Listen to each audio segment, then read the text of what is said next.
Assalamualaikum warahmatullahi wabarakatuh. Perkenalkan, nama saya Susanto dengan NPM 1009030238084. Di sini saya tidak sendiri, saya bersama teman-teman saya ada Zanur Alamsah dengan NPM 1009030338088, ada Nizar Fauzi dengan NPM 1009030330102 dan juga ada Fauzan dengan NPM 1009030330106.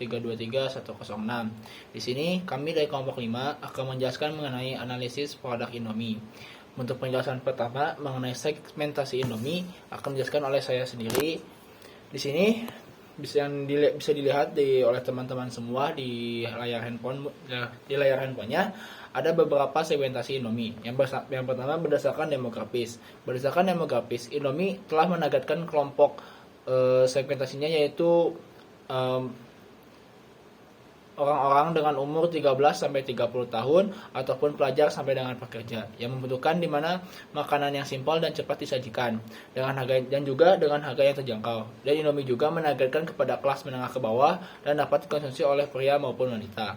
Sedangkan untuk berdasarkan geografis, di Indonesia, Indomie lebih menonjolkan rasa lokal yang mempunyai rasa-rasa yang sangat pekat sesuai dengan lidah orang Indonesia. Berbeda dengan di negara Afrika ataupun di negara lainnya, Indomie sendiri menyesuaikan dengan lidah-lidah negara yang mereka sasar sendiri. Seperti misalnya ada di Padang ada rasa-rasa tertentu dan juga di daerah-daerah lainnya. Untuk segmentasi berdasarkan psikografis, Indomie sendiri menjadi pilihan masyarakat yang mempunyai gaya hidup yang praktis, hemat. Selain itu, banyak orang yang suka karena adanya inovasi yang menyesuaikan dengan perilaku orang Indonesia. Contohnya yang punya K-pop, sehingga ketika Indomie collabs dengan New Jeans, banyak orang yang menyukainya. Dan juga ada beberapa perkataan influencer yang mempengaruhi alam bawah sadar dari para customer dalam membuat keputusan untuk membeli produk Indomie. Dan juga ada yang berdasarkan behavior ataupun perilaku kebiasaan. Dengan kebiasaan masyarakat Indonesia yang memiliki gaya hidup praktis, segmentasi yang ditentukan oleh Indomie dirasa sudah cukup tepat. Untuk penjelasan berikutnya akan dijelaskan oleh teman saya, Reza Nur Alamsyah. Pembahasan materi selanjutnya yaitu cara menyesuaikan produk untuk memenuhi pasar yang berbeda. Di Indonesia, Indomie memperkenalkan rasa lokal yang pekat seperti rasa rendang, carica, ayam limau, mie goreng Aceh yang sesuai dengan selera lokal sehingga kebutuhan pasar dapat terpenuhi. Selain itu juga dapat dibandingkan di negara Afrika, Indomie memperkenalkan dengan rasa chicken pepper soup flavor yang sesuai dengan selera warga lokal. Selain itu, ukuran kemasan lebih besar, cocok juga untuk keluarga besar sesuai dengan budaya di benua Afrika. Kemudian materi yang selanjutnya yaitu kelebihan dan tantangan pendekatan melalui menyesuaikan rasa. Yang pertama yaitu kelebihan pendekatan melalui menyesuaikan rasa. Poin pertama, meningkatkan daya tarik. Mengapa sih meningkatkan daya tarik produk? Dengan menyesuaikan rasa, Indomie dapat menarik lebih banyak konsumen yang mencari rasa sesuai dengan daerah ataupun kebiasaan makan mereka. Kemudian poin yang kedua yaitu memperluas target pasar. Dengan pendekatan ini memungkinkan Indomie untuk memasuki pasar baru dengan lebih mudah karena produk yang ditawarkan lebih relevan dengan selera rasa lokal. Kemudian poin selanjutnya yaitu membangun loyalitas konsumen.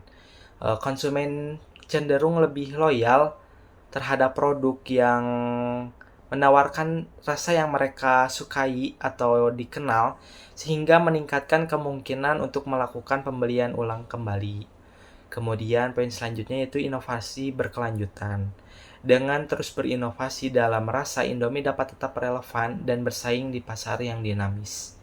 Selain daripada itu juga, dengan pendekatan menyesuaikan rasa ini ada tantangannya. Poin yang pertama yaitu risiko kehilangan identitas merek. Dengan terlalu banyak varian atau variasi rasa, dapat membuat konsumen menjadi bingung tentang apa yang sebenarnya menjadi ciri khas rasa yang diciptakan oleh produk Indomie ini.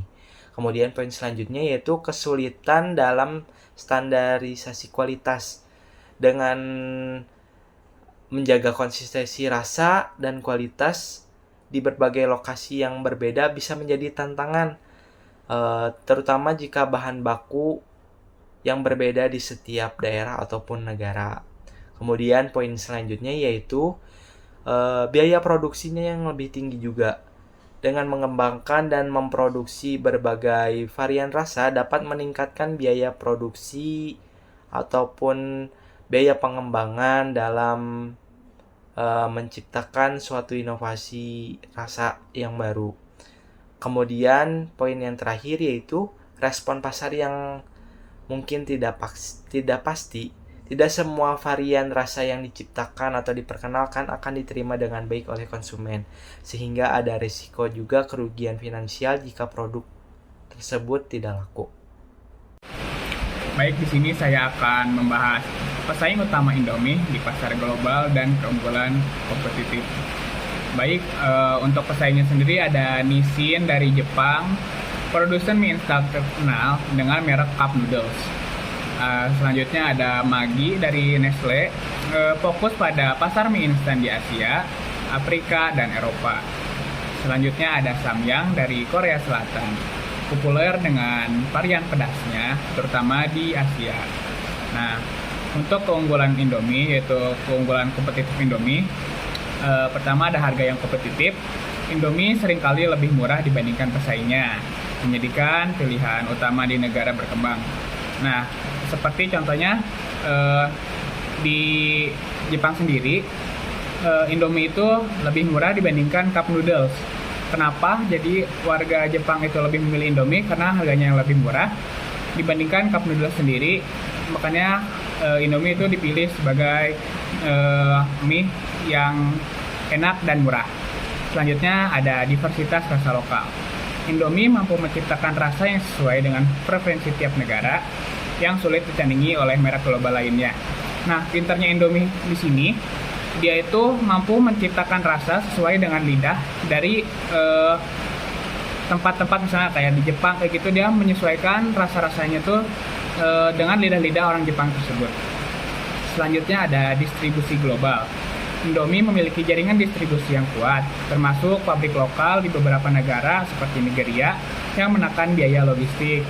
Nah, Indomie sendiri membuka pabrik-pabrik di Nigeria seperti ini, yaitu pintar, dia bisa menekan biaya logistik sehingga harga mie-nya itu lebih murah, sehingga dapat bersaing dengan produk-produk lainnya. Selanjutnya ada loyalitas konsumen.